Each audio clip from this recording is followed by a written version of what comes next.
All right. Thank you for being here, everybody. Happy July, almost end of July. I put the agenda in the chat. We've got a great meeting today um, with two guest speakers, one by request last month. Thank you, Angeli, for being here.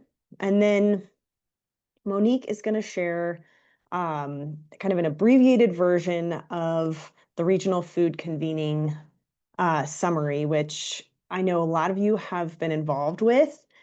And even if you weren't involved, maybe you attended the session a couple of weeks ago. But I thought there were some really important takeaways um, in thinking about our strategic plan. So thank you both for sharing today. So we'll get started with a couple of housekeeping items as usual. So our quarterly reports are due at the end of this month. So that's for the period from April through June. So please make sure those are up to date and shoot me an email when the spreadsheet is ready for us to read and look at. I know we've been doing meetings with each outreach and TA group around progress towards your strategic plan. Those have been awesome. Thank you so much for, in many cases, letting me jump into your regional TA meeting. A lot of really good discussion there. And yeah, excited to hear about some of the ways you feel like CDA could do a little bit more in training. That's really helpful for us. And to talk through the challenges of doing technical assistance in a strategic, most impactful way. So great discussions there. I'd love to bring some of those themes to some of our monthly meetings for the wider group. So yeah, another note, I know I always kind of have this submit your invoices reminder on our agenda, but I do want to give you a really big heads up that at the end of this contract, all of the funds need to have been billed to us. So I think there's a short period after the the official end of the contract, which is December 31st, 2026, for you to, collect invoices and submit them. But now is a really good time with a full year and a half to take a look at your budget, take a look at your spending rate, and decide if there's some big changes you need to make in order to spend down the funds um, by the end of the contract. So I know a lot of you are kind of billing and you've got a really good even rate and you're on track to spend all of the funds by the end of the contract. For others of you, your spend rate has been a little bit slower or it's just a little bit less. So now is a really good time as we're looking back at our strategic plan to think about, is there a strategic area, an area we identified as a really high priority spot that we are having a hard time getting to? It could, and if that is true in combination with your spend rate being a bit low, we can brainstorm the possibility of maybe bringing on another subcontractor who might help expand your capacity to reach that high priority area. So now's a really good time. We still have a year and a half left with this work. So yeah, we'll be talking a lot about getting your invoices in so that you guys can get paid before our ability to pay you totally goes away. So just want to put that as a big heads up well in advance that invoicing is very important, especially a year from now, as we get into the final months of the contract. So are there any questions about that?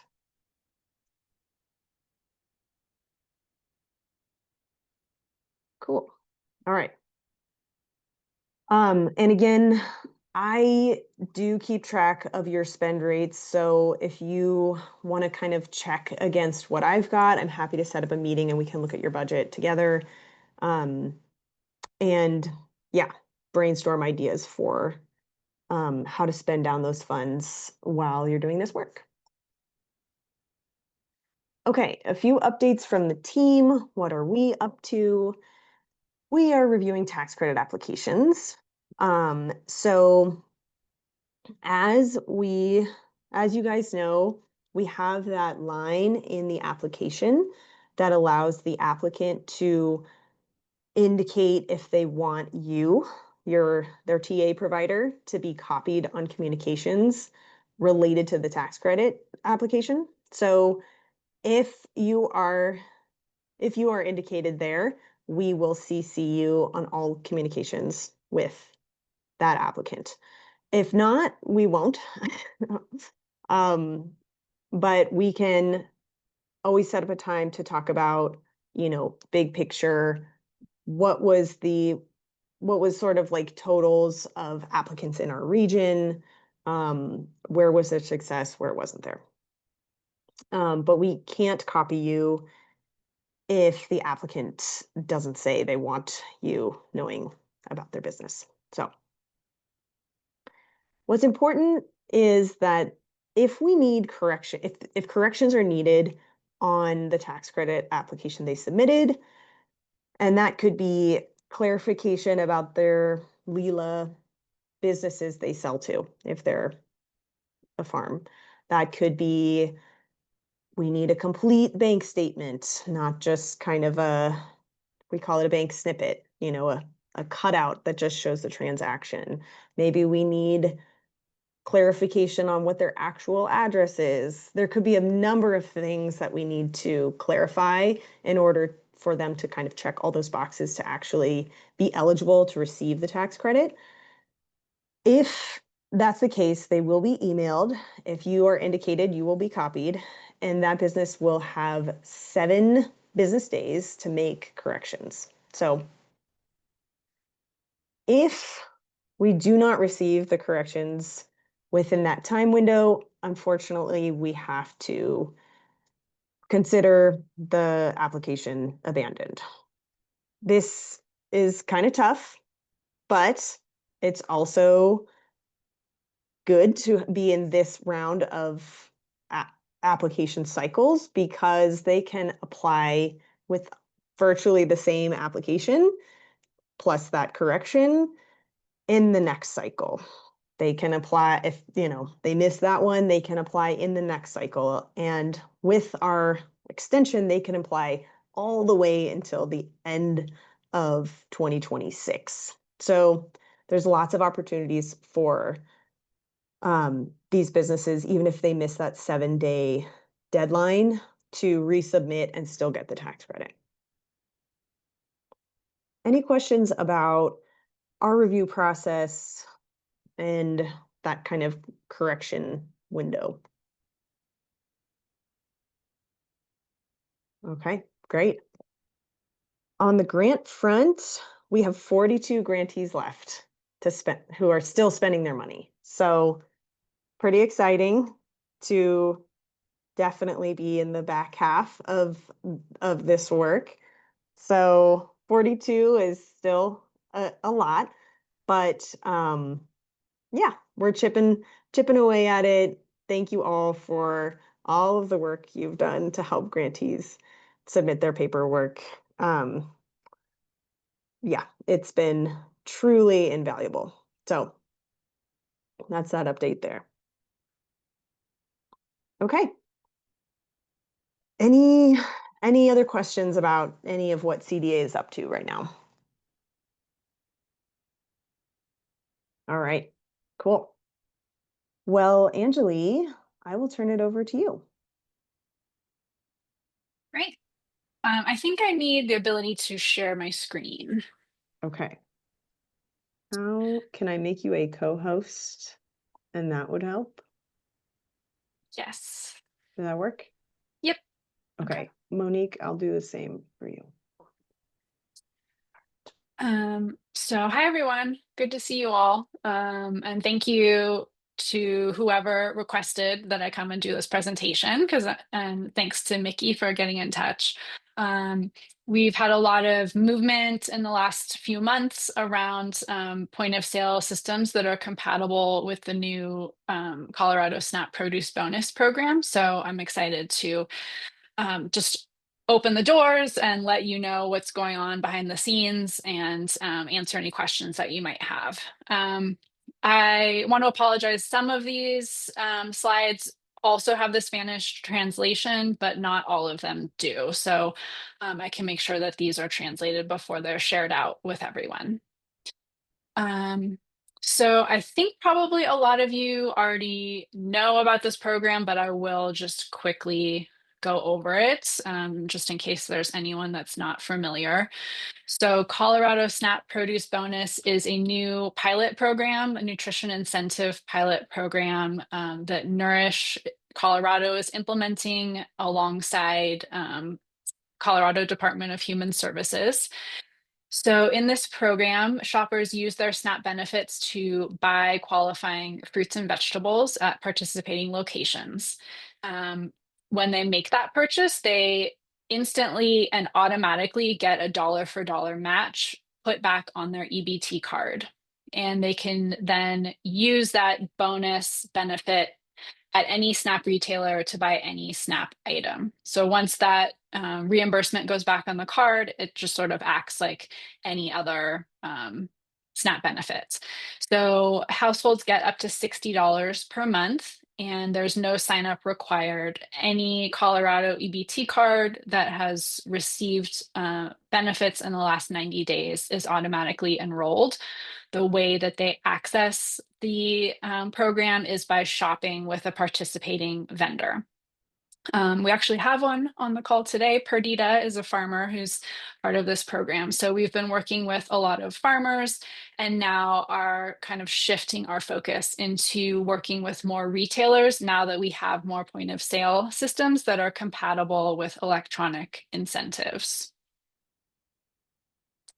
So just quickly, the foods that are eligible for the bonus are a little more expanded than for Double Up Food Bucks.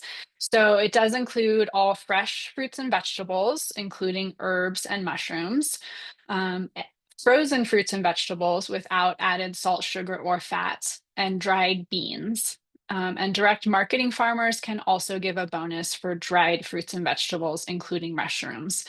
And the reason for that difference is that we realize that sort of larger retailers who might want to get involved with this program, it's much more difficult for them to make sure that their dried fruits and vegetables are marked as eligible because those items will span a lot of different categories in those stores. So just a little reason why farmers can do that, but grocery stores cannot.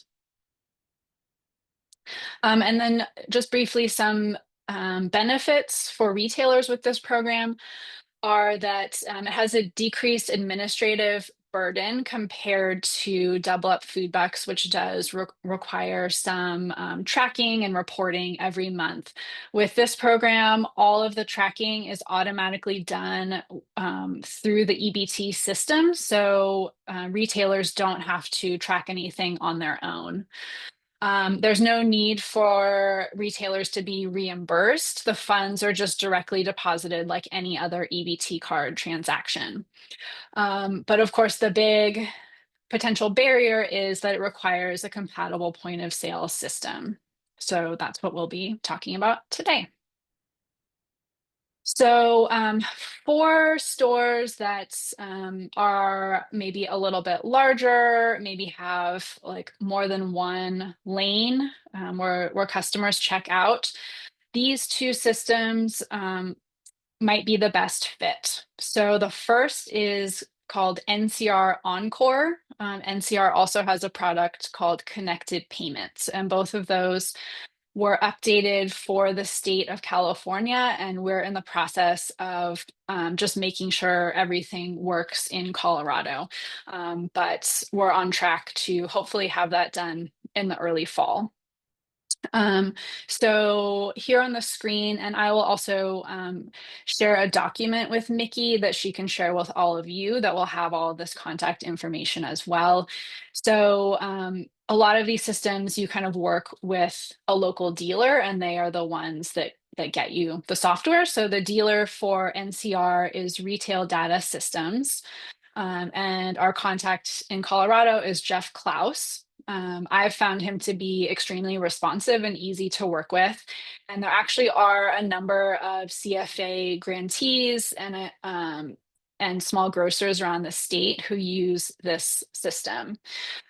So it seems like a pretty good option for smaller grocery stores. And then Dumac Rourke is another system that has been updated for California and is pretty much ready to go in Colorado. We're actually going to be working with a small chain that has a store in Denver and Aurora that uses this system, and it's looking like everything is good to go. So this system is a little unique because as far as I know, all of the stores in Colorado that use this use it through their membership in Associated Food Stores, which is an independent grocers association. Their website is AF stores, sorry, afstores.com. And and this association also provides sort of the technical assistance for the stores to purchase, update, and then have ongoing IT support for their point of sale system. Um, I do know the cost of this one, and it's approximately $10,000 to $12,000 per lane. So obviously a bigger investment that makes more sense for maybe the stores that are on the larger side. And if anyone has any questions along the way, feel free to drop them in the chat, and I'll also make time for questions at the end. So those are the two that are good for maybe slightly larger stores that have more than one lane, or one lane that they want to incorporate this fully integrated system and have the funds to be able to do that update. This option Encompass is, and oh, someone is asking about the estimated pricing for NCR Encore. I don't have that pricing for that one. I would assume it's somewhat close to the Rourke pricing, but I'm not sure. I've never asked a store how much it costs, so sorry, unfortunately, I don't have that. I could potentially ask one of the stores and get back to you on that, or ask the dealer and get back to you on that. So I do have pretty detailed pricing for this one because I asked the sales associate about the costs for smaller stores. This is a good option for smaller stores because it is more affordable, and they can work with stores that might already have some hardware that is compatible with the software that they provide. So if a store only needed the software, did not need like the scanner, the computer, or any sort of weighing systems for produce and things like that, it is a very affordable $1,400. Most likely, though, stores might need some upgrades to their hardware. If they needed just the very most basic setup, that would be about $4,200, and then it goes up from there. And this price is per lane. We do have one store that is also a CFA grantee that use their grant to purchase this system, and I have also found them very easy to work with. One thing to consider for this system, for all the systems, you have to think about the third-party processor, which is kind of the communication channel that sends the financial information. So stores will have a few different third-party processors to choose from usually. And the third-party processor also needs to be kind of updated and certified with electronic incentives. So for NCR, either of the big ones are ready to go. For Rourke, if you're working with Associated Food Stores, they'll make sure you have the right one. For this one, you just have to make sure that you're using Fiserv as your third-party processor. And if you're working with a store who is getting close in this process, I can help with sort of guiding through this. I know it's extremely confusing and complex. Um, but again, if this is something you are interested in for one of your stores, Kim Morris is the sales associate, and she can be reached at that email address. And then the website is encompasssoftware.com. Okay. And then I also wanted to just go over a few systems that we are in conversations with, but I don't yet have a guarantee that they will be operational and supported in Colorado, but just wanted to let you know in case maybe you're working with a store that's already using the system or is considering it. Just wanted to give you the information. So Toshiba Sky OS was updated for a large retailer, and so we've been told that this system has added electronic incentive capability, but the local dealer, Truno, has not yet confirmed updates. So they would also need to do some updates on their end to kind of make it work in the stores. So that's the status of that one. So I feel good that this will happen at some point, but maybe not as quickly as some of the other systems. And then finally, there's Lock Suite. This is another system used by some smaller stores, and it was updated and is being used in Washington State, but their program and the way they're using it is not exactly compatible with Colorado. So they would need to do updates in order to work here. And we're currently in conversation with them now about those updates. One thing to be aware is that retailers would need to pay an annual fee in order to use the electronic incentive capability. And as far as I know, this is the only system that's asking retailers to pay for that. So just something to keep in mind. Um, and then finally, I also wanted to just touch on incompatible point of sale systems. These are companies that have told us no, they're not interested in updating for electronic incentives at this time. Some of them have even been offered a lot of money to do it for other states, but are still not interested. So this is just something else to be aware of. So Clover, obviously that is a big one for smaller stores. They have said they're not interested in updates. Multiple states and entities have tried to engage them on electronic incentives without success, unfortunately. So at this time, that's not an option. And then ECRS is a popular system with co-op grocery stores. And they were actually scheduled to add electronic incentives to their system for Washington State. They had a big contract where they were going to do that, but they backed out. And for the last, I'd say, year and a half, they've been saying that they have no plans to update, despite Washington kind of checking in with them from time to time. So that's another one that likely will not be updated. And then I just wanted to share kind of our plans at the moment, just so you have an idea of the stores where the system is currently operational, which are the pink pins. You can see it's just a few. Those orange pins are the stores that are coming soon to Denver and Aurora. And then the purple pins are stores that have expressed interest in the program and are using compatible point of sale systems. So those are not guaranteed, but are maybe highly potential stores for the future. So where we would really love to see some more stores are some of those more, in particular, like some of those more populated areas where we know there are a lot of SNAP households where we don't currently have any potential stores. For example, Grand Junction, Pueblo, Fort Collins, Greeley area.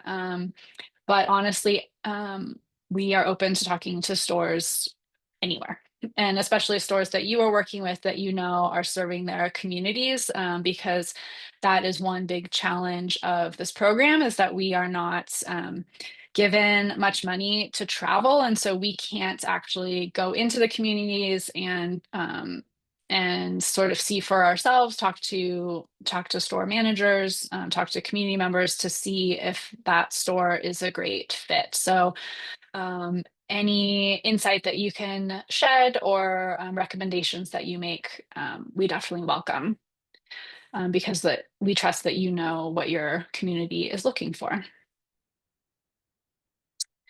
And finally, if you have a store that is interested and ready to go, this is the link at the bottom for our retailer interest form that they can fill out to be connected with either Double Up Food Bucks or Colorado SNAP Produce Bonus. And then if you have any questions, you can feel free to reach out to me at any time.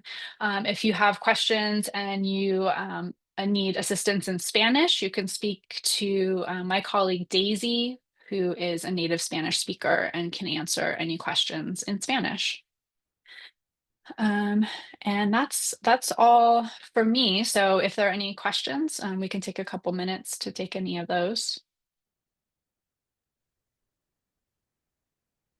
Thanks so much for this overview, Anjali. It's very helpful.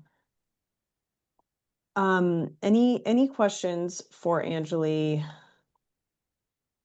about those POS systems becoming involved with Colorado SNAP Produce Bonus? Monique, go ahead. Hi, thank you for sharing that with us. Question number one, where do you have all of these wonderful flyers and things stored so that we can, you know, hand it out to folks who will be directly benefiting from the program, but also retailers who might be interested? That would be super useful to share, pretty please. And how long is this program intended to be funded for? So when we talk to retailers, you know, it would be supportive to say, well, this is going to be around for 10 years. So you know, this small investment now in your POS upgrade could make a big difference. Is there a timeline set for the program's lifespan? Yeah, so the current grant, which is through the USDA, is through September of 2027. But this program is kind of intended to build the framework for this type of program, for future state and federal funding. So we don't know, the intention is that the GusNIP program that currently funds Double Up Food Bucks can start to shift some of that funding to electronic incentives. So, in just the world of like federally grant funded programs like Double Up Food Bucks, no one really knows like what the future holds, but all indication is that legislators are very supportive of these electronic incentives, just because it's more efficient, there's less administrative cost, and obviously that's something that everyone can get behind no matter what their political beliefs. And the customer feedback on this type of program has been extremely positive because people really like that it just goes back on their card and it's very easy to use and they don't have to think about it. So we are pretty confident that that there's going to be like this is the transition. Like things aren't going to go back towards only paper vouchers. That this type of program will only expand and continue. And just from my observation, the stores that are able to have that type of compatible system now are just really set up for success in the future, I think. Great And questions. I saw a question in the chat. Is there a point person who can work with them throughout the process to get questions they have answered accurately? And I can help with questions around getting set up with the produce bonus. I would be that point person. If it's around setting up a new point of sale system, that point person would be the dealer for that point of sale system. Thanks, Anjali. And I think Nemo was referring to, is there a point person to the help someone get Snap. set up with Snap, period? And I have questions along those lines with, yeah, when you're accepting new retailers, do they already have to accept SNAP? Is that part of your criteria to get them set up with the produce bonus program? Or if they're just interested in both, they're new and they're just interested in being set up with both those programs, are they still kind of welcome to reach out to you? Yeah, so they do need to be SNAP authorized just because we don't have the capacity to help them through that process. And there really is a gap where, direct marketing farmers have MarketLink to help them through that process of getting SNAP authorized, but brick and mortar retailers don't have that same assistance. So unfortunately, I don't have a great answer or technical assistance for that. So Does anyone else in the group have an answer for Nemo? I know that some folks in this group are technical assistance providers helping retailers become SNAP authorized.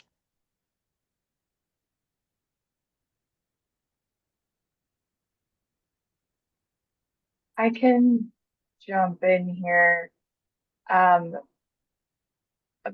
It's been a few months since I've been a part of this kind of statewide effort, but in 2023, 2024, I was working with a few other contractors, a part of this group, and the Colorado Blueprint to End Hunger to really skill up people that could be on the ground in communities assisting with SNAP authorization. And I haven't been a part of this group in a while, so I don't know if those folks are still out there and like being paid and are able to help individual retailers, like in person or on the phone. However, we did create a toolkit that can be helpful for businesses, for retailers to reference if they're thinking about becoming SNAP authorized or going through the process. Okay, Nikki, did you just drop the link in the chat? Thank you.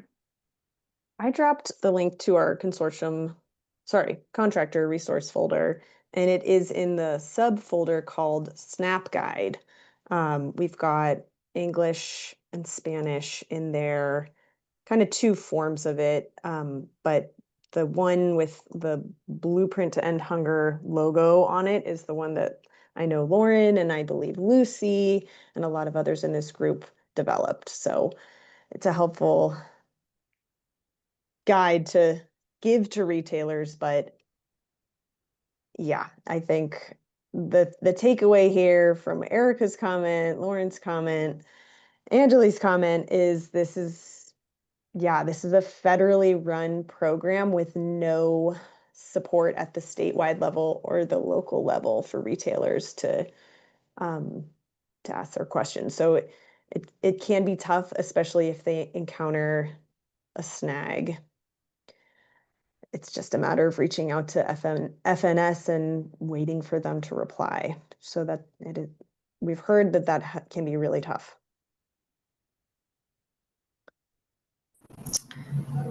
I have a question for Anjali, which maybe is better not in this space. So my name's Chelsea, and I work with Community Food Bank, and we are working with Nourish and Double Up Food Bucks to do double up outreach with retailers and community members, but it had been our understanding that there was a very clear line about us not being able to use billable hours for SNAP, only for double up, which I'm now questioning whether that rule was just about for community outreach, or also we had assumed that was also for retailer outreach, that it was not under the scope of our contract to be, doing SNAP authorization assistance, TA, because that had been emphasized. But is there a delineation there that we weren't aware of? Because we do still have a couple months, and we could try to hit some of the retailers in our area.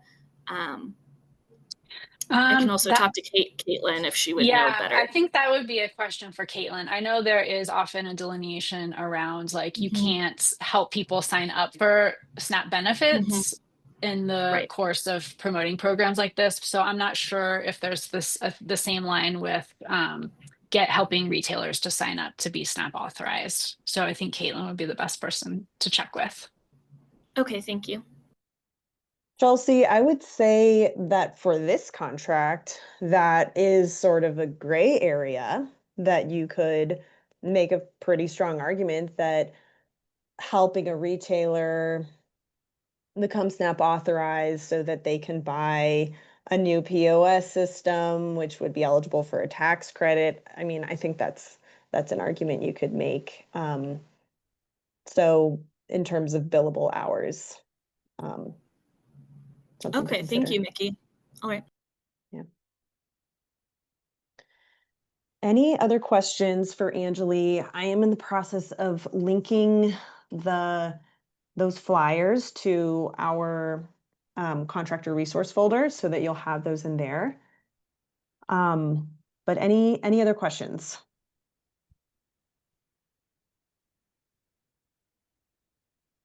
Okay. Well, thanks for being here, Anjali. Yeah, thanks so much. And feel free to reach out if anyone has any questions. Awesome. Okay. See you later.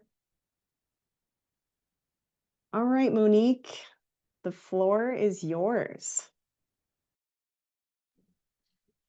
Good morning, everybody. Greetings from Pueblo, Colorado. I'm going to share these slides. I'm going to give myself a timer as well. And we're not going to spend a ton of time with these slides. I just have them here to sort of guide us. So give me a minute to get that set up. Right. Yeah. Go ahead. Well, I was just gonna see if folks could raise hands if they were involved in this work or attended Monique's presentation a couple Fridays ago.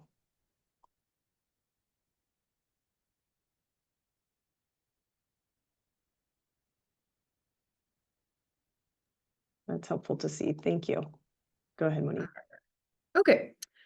Yeah, so Mickey asked that I talk a little bit about some of the stats that we covered in part of the regional convening research work. So we'll focus on food insecurity, grant dollars, and retail establishments. All that to say, there's a wealth of information about each of these regions in a folder that I'll share at the end. So this is just an abbreviated set of that data. If you have any questions regarding what you're hearing here, or you're listening to something that doesn't quite feel like it lands with what's happening in your community on the ground, we would love to know that. I'll talk about the sources I use to gather the data along the way, but yeah, just throwing out there that there have been some regions that have found discrepancies with the federal data sets that I've been using. And so if that happens to be something you recognize, please do call it out so that we can create a more accurate picture of what's really going on in our food system. Okay, short version, long story. The Colorado Food Summit is an effort to create statewide collaboration on food systems conversations. In the past, the event has really been organized from CSU's perspective, kind of a top-down approach, and there's been consistent feedback that this event, if it's going to represent our statewide food system, really needs to be developed from the ground up. And so the regional convening event series was an opportunity to start that process. This regional map breakdown is different from the regional map breakdown that we use for this contract, is different than what the blueprint uses, is different than other CDA maps. Many of you have heard me gripe about maps. We're not going to get into it today, but for the purpose of this conversation, these are the regions that we'll be discussing. Okay. A quick splash of production data. We're not going to spend a lot of time here, but just to give folks an idea, we have around 30 million acres in farmland, around 36,000 farms, and the eastern part of the state is basically producing the most. Well, they have the most acreage, and it also turns out they're producing the most, but in some cases, acreage and dollars sold are a little bit different. For the most part, agriculture in Colorado is primarily livestock sales and activities, but there is a decent amount of crop activity as well. And over here, you're seeing the number of specialty crop farms that probably would, align well with the program and the tax credit. I'll flag that acres and farms continue to decrease in the state from census to census. And so that's something that, just want to make folks aware of.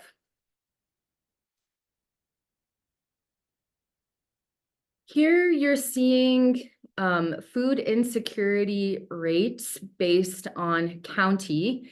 And these are the top 10 counties in the state of Colorado with the lowest food insecurity rate. So these are communities where food insecurity is not as big a problem as it is in other areas of the state.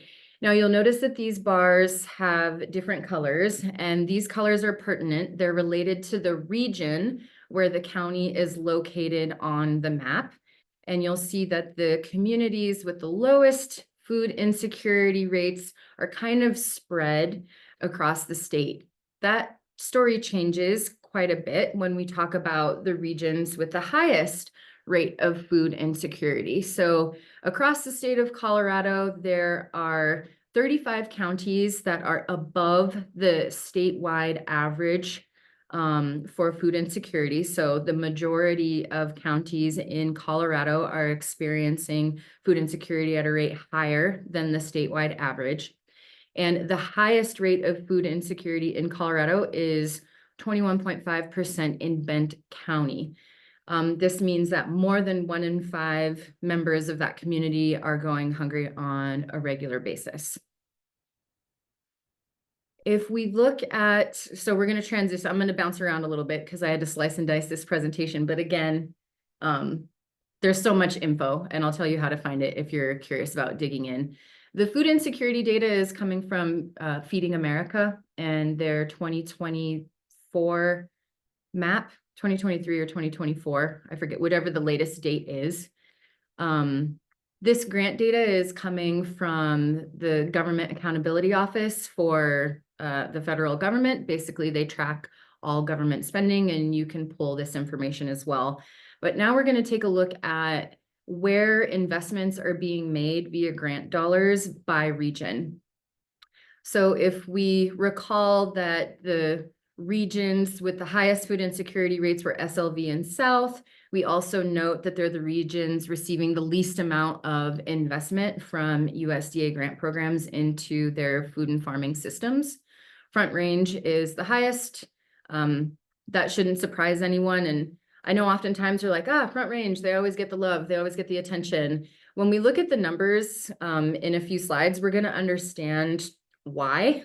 The bulk of Colorado residents live in the Front Range, like by a long shot. And so we'll look at those stats here in a minute. But all that to say, distribution of grant dollars across other regions, is pretty sparse. Here's the actual dollar breakdown by region. If you want a list of all of the grants that go up into making this total, you're welcome to have it. I have it available for you to take a look at. Okay, now we're going to look at statewide data. This piece of information was much harder to glean because CDA does not currently track all of its grant awards by region, or even by county. And so when you can't go to a CDA website and find this information, I had to ask first by potentially posing a CORA, which is essentially a Colorado Freedom of Information request. And then it was, we didn't have to go the CORA route because we were able to get an Excel spreadsheet that basically showed grants made by CDA to primary award winners. That's a whole nother caveat over this period, 2021 to 2024.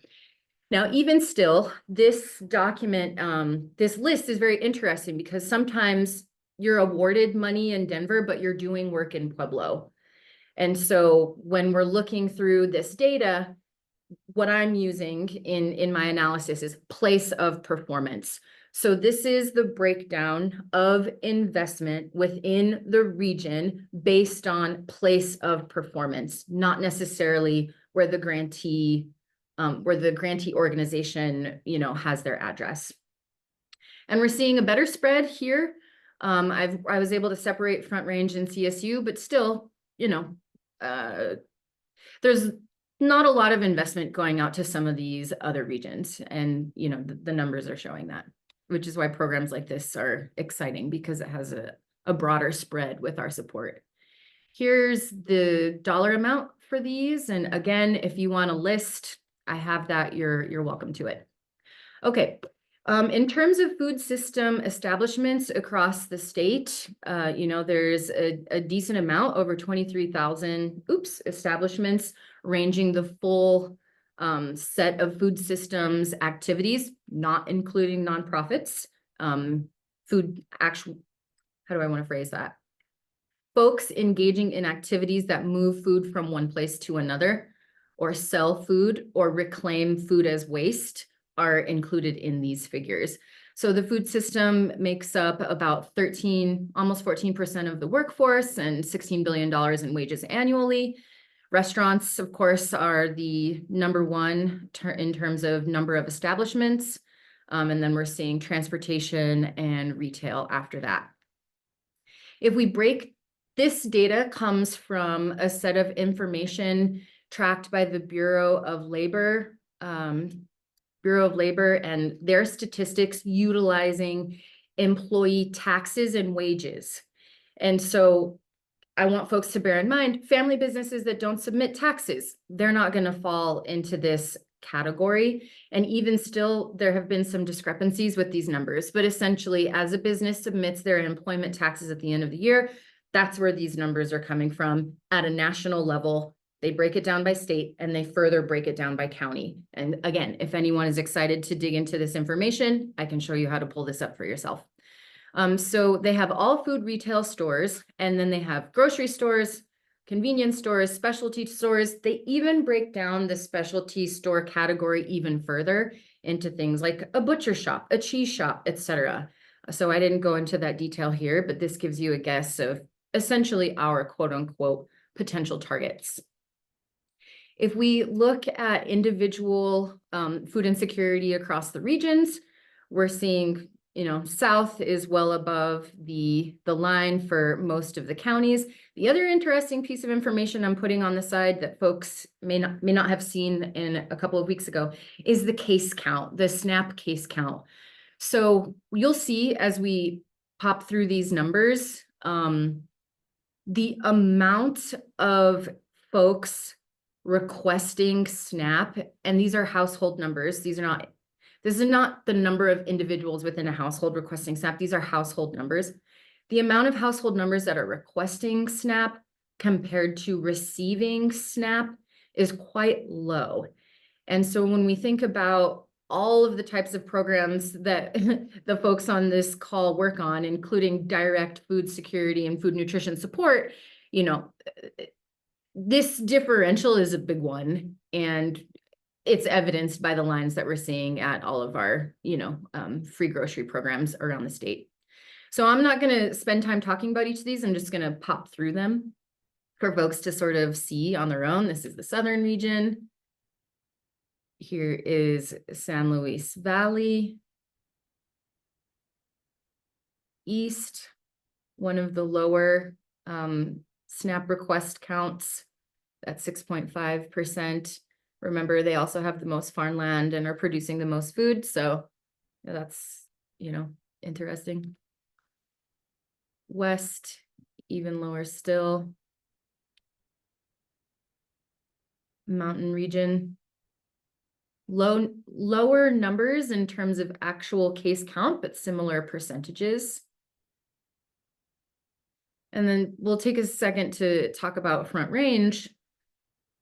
Within the 10 counties that make up the Front Range, that little section of the map you're seeing there, 81% of the residents in Colorado live in those 10 counties. So it's a lot of folks. It's a lot of folks. And I think it's useful for us just to remind ourselves that so many people live in that area. So when we think like, man, Front Range sure gets a lot of action, they get a lot of action because, look at their request count. It's 221,000 cases. This is per month. This is the monthly average compared to a place like the Mountain Region, that's closer to 1,200. Okay. So now really briefly, we'll talk about, Lauren, I'm going to get through this and then, I'll take whatever questions we want at the end. I only have a few more slides. So we'll talk very briefly about what surfaced in all of these events. So there were 15 events across the state with over 100 organizations participating, host committees, seven different host committees making up all of these activities. 1,011 people participated in at least one event, some more. And based on all of the findings from these several events, we've synthesized some key priorities and challenges, et cetera, across the state. Middle of the supply chain is critical. And not only just the equipment to do it, but the coordination. Like that middleman connector piece is what is really missing. And we're seeing that theme come up in a lot of different places of food system activity, not just supply chain coordination, but it's a big one. Direct producer support is also really important. That means helping folks on the ground get equipment they need to scale up, at the same time protecting land for agriculture and creating greater opportunities for land access, as well as all of the things that go into that, water protections, et cetera. There is a strong desire across every region to better focus on and see more positive momentum around food access and food justice. Similar to the first priority of that coordination piece, there is a strong desire to strengthen collaboration within regions, within communities, as well as across the state, and figure out who's doing what work, where, how, when. That's another area of focus that would help streamline and optimize limited resources, as well as supporting ongoing investments in general consumer education around why Colorado's food system is important to their well-being, workforce development so that we have opportunities to continue to farm, and then again, building public awareness, not only from the consumer, but the decision maker's standpoint. Like, do our decision makers really understand how complicated farming and food systems are? How can we support them in growing their understanding and then eventually supporting, these priorities? Top challenge surfaced in every event across every region: capacity. We see each other on so many of these meetings. We're the same faces. People are thin. People are thin in every direction, especially because demand continues to rise. There's fragmented coordination, not only across individual organizations doing on-the-ground work, but specifically within the institutions and government agencies that aim to support us. There's, that continues to be a challenge. And as I've already mentioned, the challenges and the priorities kind of line up here.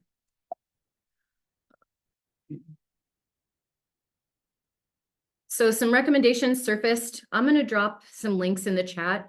I think the two best pieces to read for the quickest takeaway from this entire effort are the community authored policy recommendations, which is about 6 pages, and then the summary of each region, which is about, they're short, they're visual. I'm going to call it a 20-minute read max. If you combine those two together, put 45 minutes on your calendar, you'll have a very good understanding of what's popping across the state. But here are the things that folks want. Top. Institutions using taxpayer dollars should be buying local products. That's how folks really feel. Similarly, safeguarding, lands, waters, et cetera, so that agriculture is viable. And then recognizing that policy in urban settings and rural settings are very different. And we need policymakers to get a better grip of how that's impacting us. Local stuff, zoning, and clear and easy to understand business licensing. No surprises there. I'm going to skip over that. The recommendations for support, direct support to food and businesses, again, supporting that middle of the supply chain infrastructure, local products. Why are we not buying Colorado products all of the time? How do we kind of change that conversation around value, network coordination, and then individualized technical assistance? Obviously, that's what we're doing, but the hand-holding piece is really important. We need to be able to walk folks through how to do it. And then ongoing desires for institutions like CDA and others is better coordination within and among agencies, greater opportunities for leadership from the ground up, come into community as a learner, not necessarily like thinking what's going on and saying how to do it. And then also there is an impression that our institutions serve some Coloradans better than others, and that needs to be smoothed out as a key priority. Okay, I'll share these links because I'd rather get into questions, but another really interesting piece I want to share is this growing food organization registry, directory, whatever you want to call it. A lot of work went into creating this list so that we can better, understand where folks are and what they're doing. So feel free to edit it, add to it, all the things. Again, I'll put all of these links in the chat. But if you're thinking about a region, you don't have a contact there, come to this list, check out their county, check out their zip code, and maybe you have a place to start because these are folks who've actively participated in this ongoing coordination work. That's it. Okay, Lauren, what question do you have? Thanks for all of this, Monique. Super interesting. Why is there such a big difference in the number of people requesting SNAP versus receiving SNAP? That's a great question. These numbers come directly from a CDA website.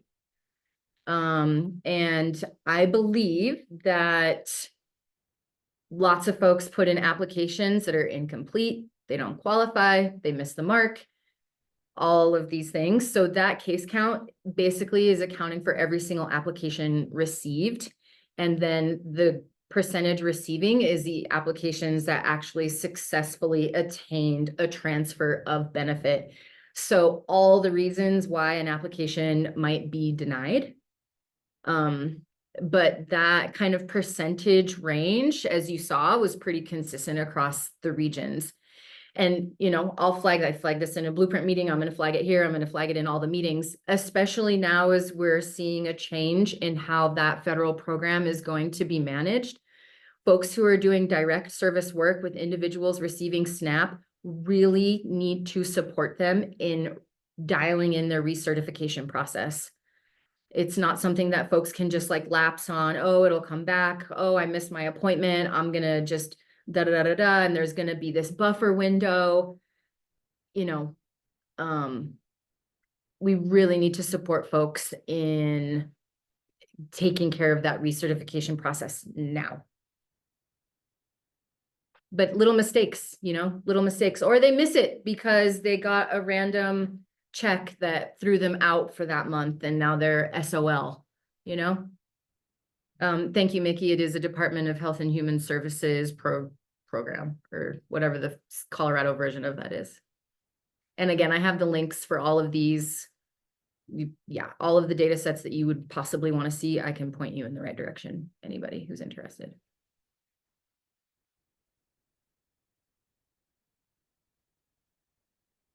Jay, go for it. Yeah, thanks for that, Monique.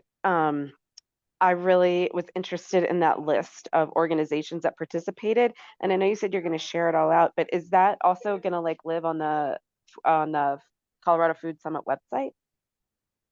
Yeah, I think Libby's working on getting all of the resources there, but for now it's in this public folder. And I'll just drop the link in the chat now if folks want to, bookmark it or whatever the case may be. This is the directory. Thank you. And then I'm also going to drop in the 2 pieces. Each region has like a 20-page download. So if you're working in a region and you're really curious, feel free to dig into that. It's mostly visual, but there's much deeper content than we get into in these summaries, right? Than these bullet points. But if you're someone who's, ultra tapped for time and you really just want to get the quick and dirty, these are the 2 things that I personally would read.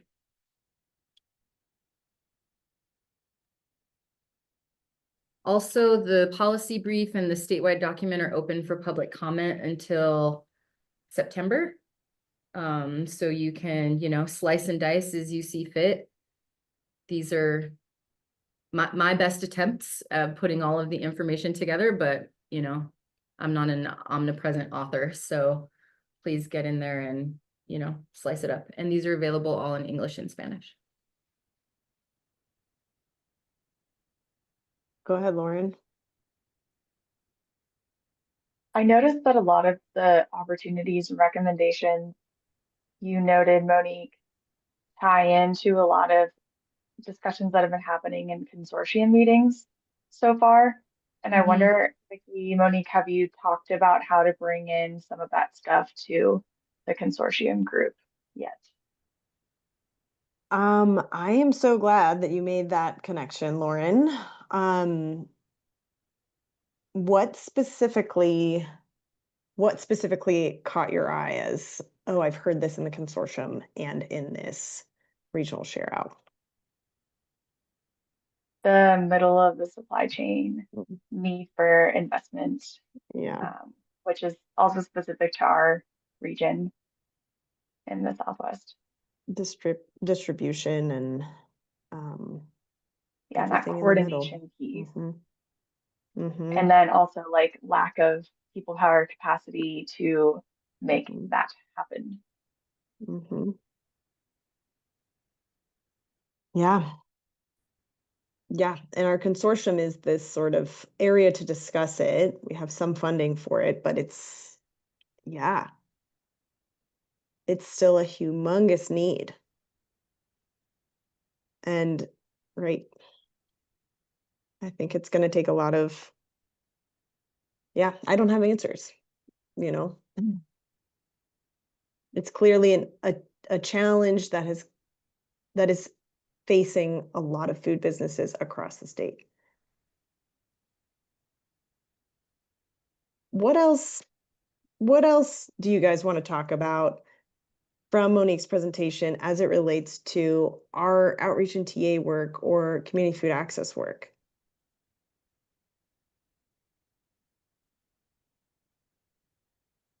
I have some thoughts, but I'd love to hear from you guys.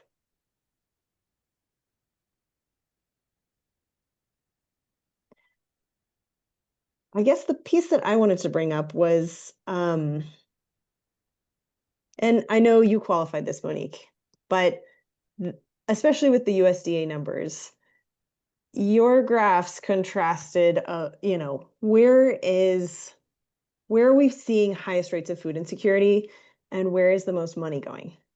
Those 2 contrasted, I thought, was pretty striking.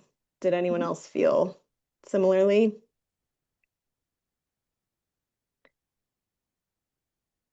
I thought that was relevant to our work and the way we think about our strategic plan.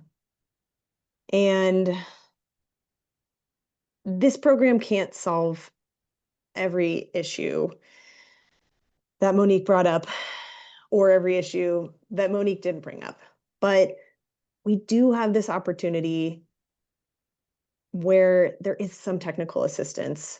And it's unlike other grant programs or even Anjali's Colorado SNAP bonus program. We have a lot of you on the ground, which is super, super powerful. And I hope that framing it this way of like, where is the most need and why is there such a difference between where the need is and where the money goes? That, yeah, this group is such a powerful tool to send the money in the right direction. Monique, am I like misinterpreting what the statement was there with that, or? Yeah, I don't think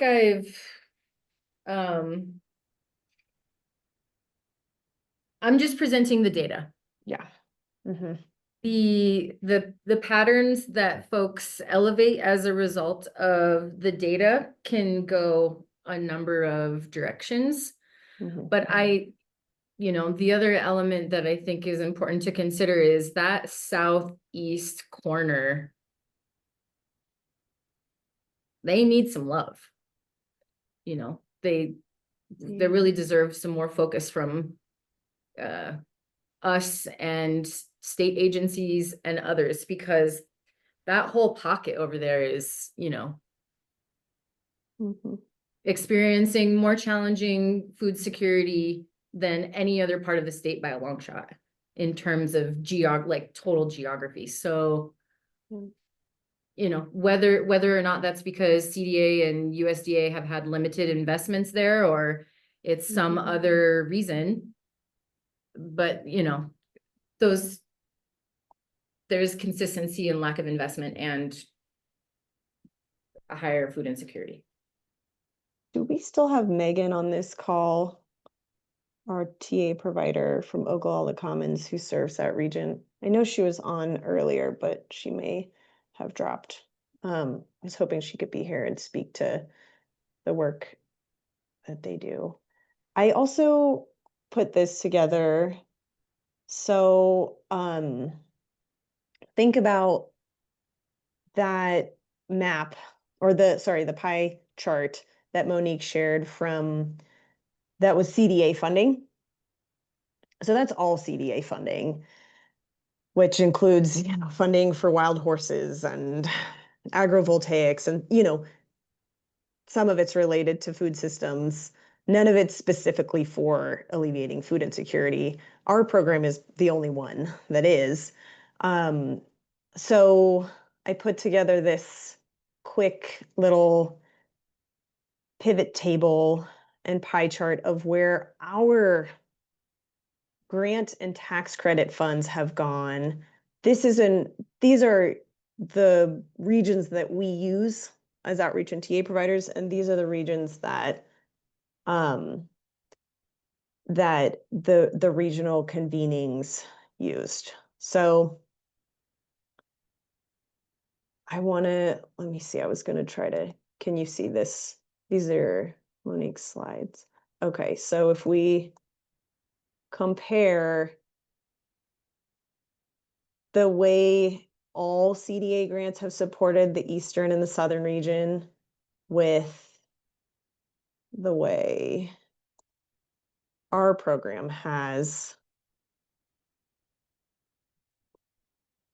Yeah, or sorry, the San Luis Valley was the other area with the counties that had the highest food insecurity. So it's a bit better, but I wouldn't say that southern region, I mean, it's not that much better, right? So, yeah, I guess I want you all to be thinking about that with your strategic plans, with the remaining time we have with this technical assistance contract, kind of thinking about your strategic plan on this level of how can we direct funds to the areas of our region that need it most. Penelope. I don't know why I was inspired to say this, and it's not the purpose of our conversation.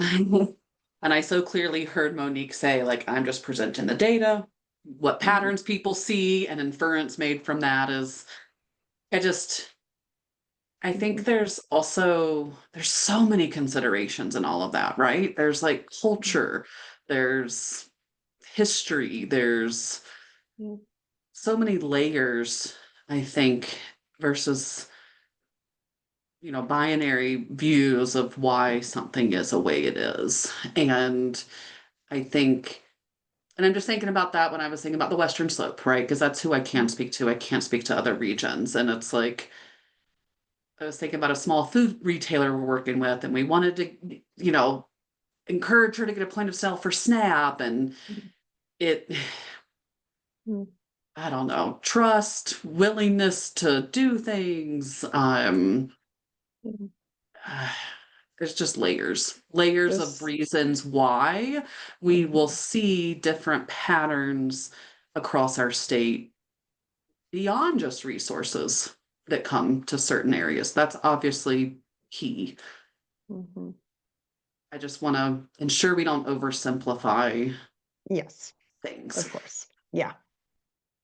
That's very important to reiterate. This is really complicated. Jay, go ahead. Yeah, I just, one of the ways I feel like funders determine where money goes is they want it to go where it makes the largest impact. And that often just looks at populations, right? So that's, I think, why those numbers looked the way they did. And then it also, what Monique just showed, like, also really illustrates why this program that we are working on with you and CDA right now is so important. And I hope that CDA at least can recognize that disparity between, where the people live and where the money is going versus where this need is in food insecurity. And if food insecurity is a priority for the state to address, then maybe, the state and CDA can decide to allocate more of those funds to these rural areas that have a lot of need, even though the populations aren't there. Mhm. And that's all I wanted to say. Yeah. Yeah. What other comments, thoughts? Doesn't have to be on this sort of specific topic that I highlighted.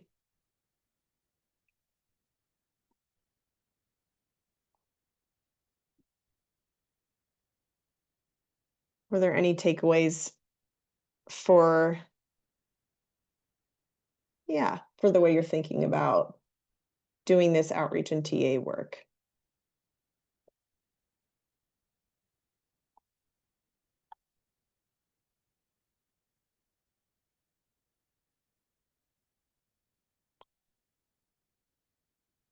The next kind of takeaway was just recognizing that, one of the big suggestions for state agencies was have technical assistance, have,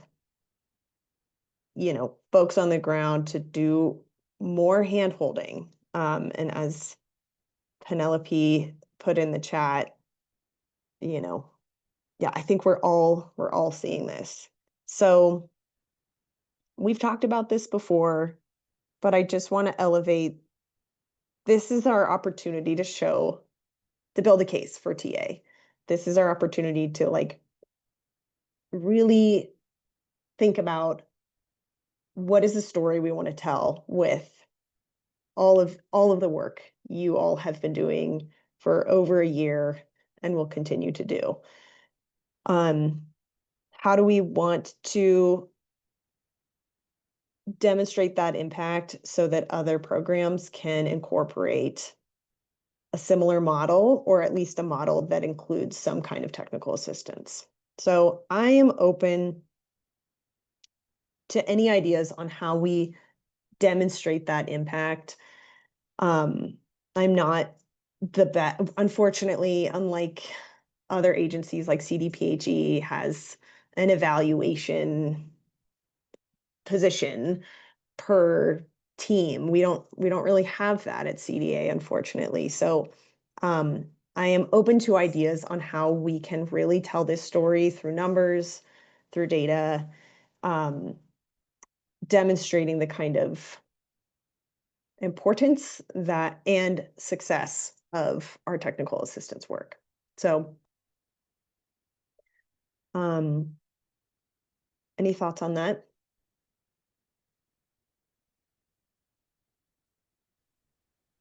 Well, I liked, I mean, I think that when I asked, I want to say back in like December, January, I was like, how much money did, the SLV bring in through the grant? And when we Mhm. finally saw that number, that was really interesting. And I just think that you guys could produce a report that's, numbers or really visual, like Monique's Mhm. stuff, that Mhm. really shows where money went, like every county and what Mhm. counties got how much money. I'm really interested. I'm curious to see, how that went all over the state. And then I'm also really curious to see how much of that went to producers versus food Mhm. retailers versus farmers markets. I would Mhm. love to see this broke down, Mhm. especially, if not in the middle of our process, at least at the end of this project, or maybe at the end of our TA, and also be comparing that to what the numbers, how those numbers change over the last several years of this tax credit, till 2030, where there's not TA involved. Mhm. Yeah. I'd really like to know like the times, like the dates that those funds were released. Mhm. And then also, I think it's worth, and this could be a whole lot of extra work on all of our parts, but to collect some stories, just the anecdotal stories from some of the folks that we worked with that got the tax credit or got the grant, and like visit them a year later and ask them how those funds impacted their operation. Thank you, Jay. Yes, I totally agree with that kind of control group being the period where the tax credit's happening, but no support has been provided for TA. And then again, so yeah, the quantitative and the qualitative stories. Yeah, I really think sometimes it is about that story to bring it home. So maybe there's a way to collect that data in our folder. Maybe it's in your quarterly reports. I believe a lot of you have really put a lot. There could be things that that we could glean from what you've already written in your quarterly reports about stories. But yeah, I think let's keep thinking along this line, because it's one thing for this to be a request from, you know, these regional food convenings. I think it's another thing to kind of double down with. We can prove that this is the federal or state funds will be better invested if there's also some funding for technical assistance to go along with it.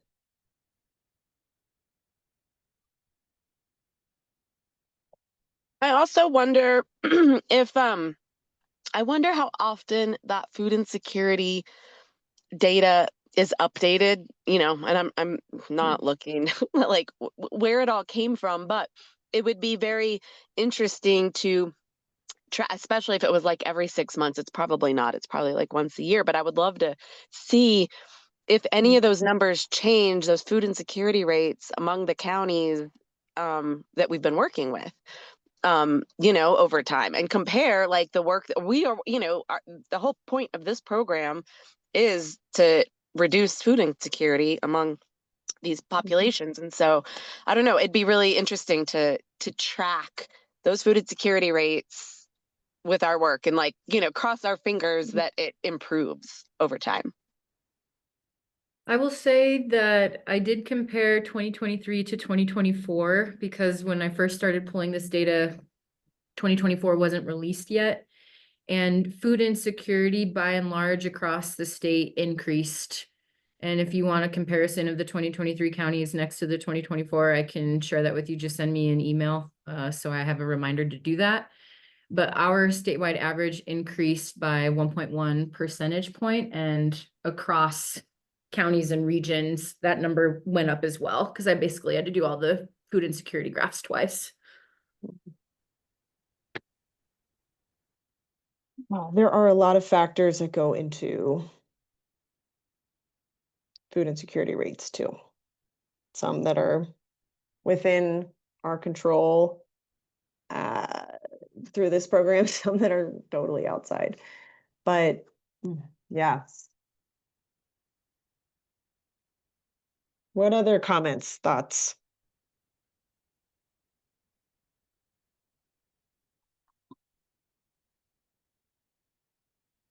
Okay, well, thank you again, Monique, for sharing all of that and for doing all that hard work. And yeah, getting in the data. And then again, just if there's ever data that you need from our program, just ask. Sometimes there's considerations we need to make, but if I have a direct ask from anyone, you know, we can explore that. I'm trying the graph I just shared. I don't see why I can't share that with all of you. I will ask.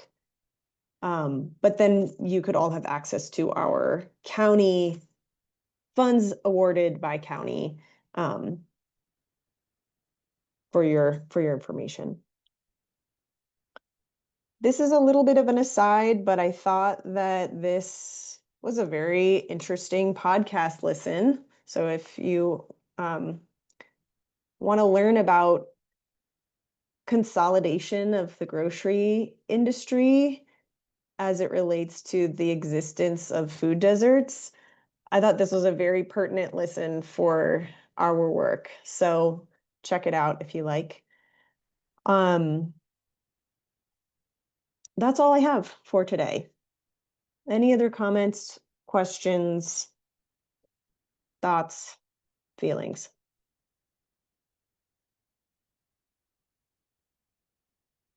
Okay. Who is doing work on food rescue new endeavors? Barbara, would you like to elaborate on that? Yeah, I've been talking to Food Bank of the Rockies, and there's a group up in Fort Collins that Vindicat that started, I think, about not quite 2 years ago. So they went and started rescuing food when most of the Food Bank of the Rockies program providers, are not out there. And so they got 2 million pounds of food, and now they got money, they got a building, and it's Fort Collins. So the population of Fort Collins is whatever it is compared to the Front Range. But we don't waste, and everybody thinks like, they're Jesus, but they are rescuing food. But if you really look where food is, it needs to be rescued. And so I am going to talk to the Food Bank of the Rockies a little bit more about that. But it would be interesting just to see, because this presentation today was so fantastic. I could just click my heels. It was just so enriching and deep in my soul. So thank you. But if we did have a presentation by, I don't know if it's the EPA or who it is, but if we're trying to help even like the markets, like what are they doing with food rescue? I have no idea. But and I know we have a lot of things to look at, but I think that food rescue is like a big deal with food insecurity, because it's kind of where the food is. So anyway, my 2 cents. Thanks. Yeah. Yeah, I think that's I could see potential maybe for food rescue conversations coming up with in consortium meetings perhaps, and getting that discussion going amongst our smaller retailers, and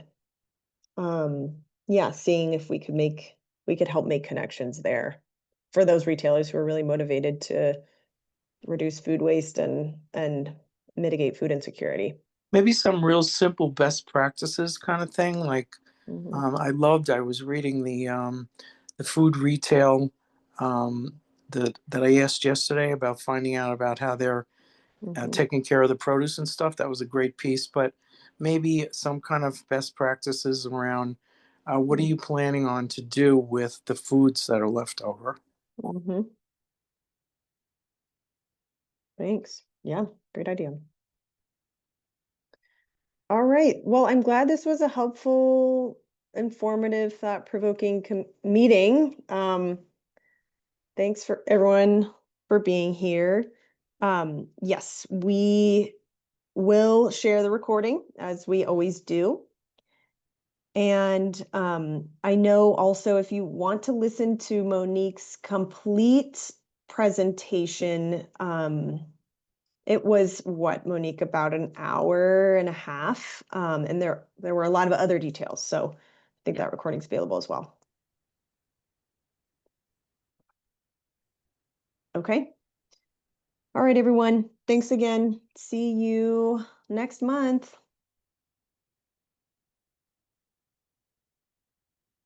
Gracias. Gracias, Diego.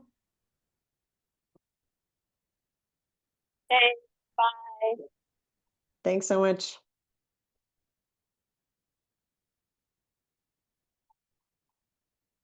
Okay. Susan's chat.